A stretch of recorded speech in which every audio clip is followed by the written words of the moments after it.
മേലുവേദന മാറി കിട്ടുന്നേ ഇല്ലേ? എല്ലാ ടെസ്റ്റുകളും ചെയ്ത് നോക്കി, എന്നിട്ടും ശരീരവേദന മാറി കിട്ടുന്നില്ല എങ്കിൽ ചിലപ്പോൾ ഇത് ഫൈബ്രോമയാൾജി എന്നുള്ള കണ്ടീഷൻ ആയിരിക്കാം. ഫൈബ്രോമയാൾജിയെ കുറിച്ച് ഒരു വീഡിയോ പോസ്റ്റ് ചെയ്തതിന് പിറകെ ഒത്തിരി മെസ്സേജസ് വന്നിട്ടുണ്ട്, എങ്ങനെയാണിത് ഡയഗ്നോസ് ചെയ്യാന്ന് ചോദിച്ചിട്ട്. ഫൈബ്രോമയാൾജി എന്നുള്ള കണ്ടീഷൻ ഡയഗ്നോസ് ചെയ്യാനുള്ള സ്കാനിങ്ങോ ടെസ്റ്റോ ഒന്നുമില്ല.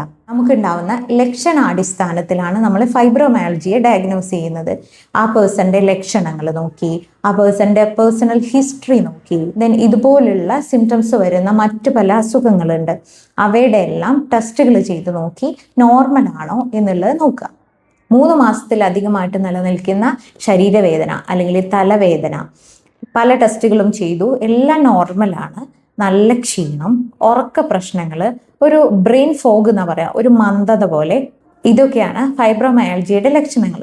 ഇത്തരത്തിൽ ലക്ഷണങ്ങളുള്ള മറ്റു പല അസുഖങ്ങളുണ്ട്. വാദസംബന്ധമായിട്ടുള്ള അസുഖങ്ങൾ, ഓട്ടോ ഇമ്മ്യൂൺ അസുഖങ്ങൾ, ദെൻ ഇൻഫ്ലമേറ്ററി അസുഖങ്ങൾ, ദെൻ ഹോർമോണൽ ചേഞ്ചസ്, കൂടാതെ മൈൻഡ് റിലേറ്റഡ് ആയിട്ടുള്ള സൈക്കോസൊമാറ്റിക് ഡിസോർഡേഴ്സ്. ഇതെല്ലാം നമ്മൾ ഇതിൻ്റെയൊക്കെ ടെസ്റ്റുകൾ ചെയ്തിട്ട് നമ്മൾ അതൊന്നും ഇല്ല എന്നുള്ളത് കൺഫേം ചെയ്യാം.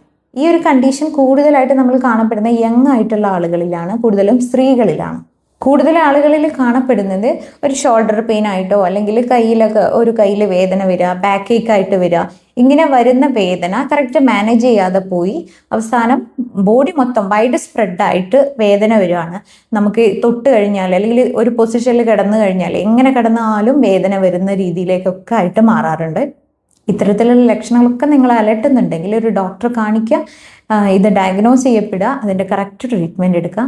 Follow for more.